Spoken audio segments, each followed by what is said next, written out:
we'll start with importing manifests from other places. So here we've got the Ragsdale Beauty Shop manuscript from Harvard. It is nice and short. It's only got 2 pages, and this is what it looks like in Mirador. So 2 simple images, not too long. And in our plugin, we've got an import form, and we can import all sorts of things into Omeka, and we can upload the manifests from our own hard drive. We can copy and paste them. We can also import them from URLs, which is what we're going to do. So here we're importing a manifest. We're doing it from a URL, which is here. We're going to make it public, and we're just going to have a small local preview for now. So once we click import, it will automatically import each of the canvases as an item, and it will group them under one collection, as we see here. It's for Ragsdale Beauty Shop. So let's look at what it looks like. It's got both of these in here, and it looks exactly like the one we saw earlier. So now what can we do with it? Well, one thing we can do with it is that we can add annotations onto it. So let's click annotate here, and let's add an annotation somewhere. Any console where you want this annotation to go. Put it on the light. Does everyone agree with putting it on the light? Yes, let's put it on the light. Okay, looks like I'll take that as a yes. So let's draw a little circle over the light, and we'll say globe light. And we will also add a tag here. Light. And once we save, you see that it's saved properly, and it's got our text and it's got our tag. So what do we do with it next? So we can obviously go back and see that it is that the annotation has gone here, and it's also got the text and the tags. And what we can do with it next is that we can look it up in tags. And look, we've got light here, and once we click on it, we see that it is now an annotation in item form. And we can view it on its own, or you can also view it on the canvas that it appears on.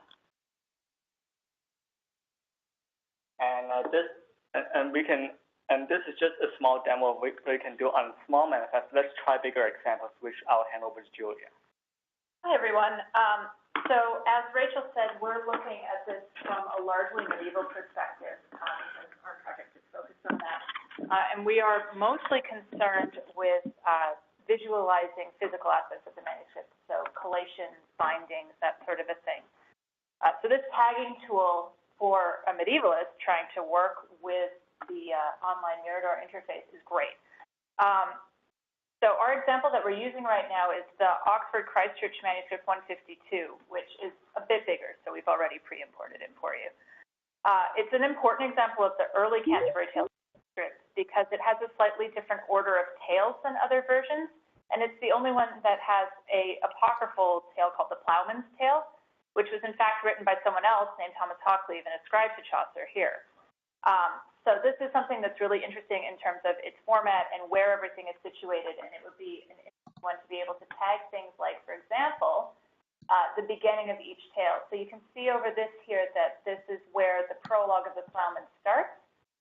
We've annotated it. We have labeled it as a transcription because we transcribed that line there. Said that it is an instance of Hoccleve and that it is a prologue.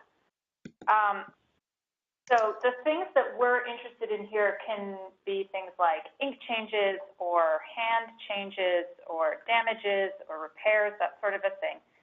And we've all done it through the Mirador tagging function, which then Omeka is organizing the Mirador tags using their own tagging system.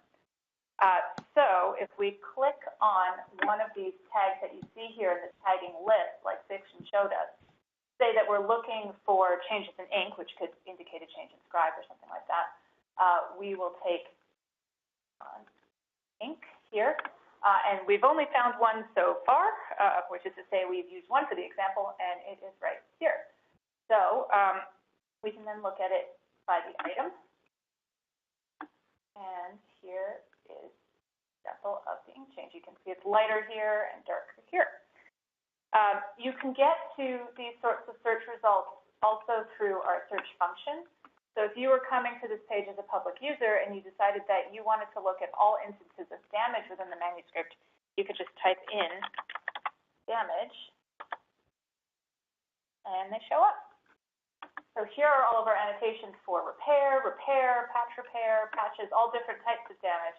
And when you click on them, they will bring you item, which, zoom in, you see there's a really pretty hole right there, and another piece of damage which has our annotation in it.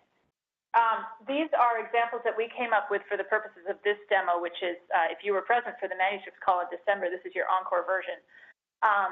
But we are interested in talking about controlled vocabularies and ways of standardizing the annotations that we make. We talked a lot about this in December as well. But this is a very short and sweet version of what we've been working on lately, and we entertain any questions that you might have.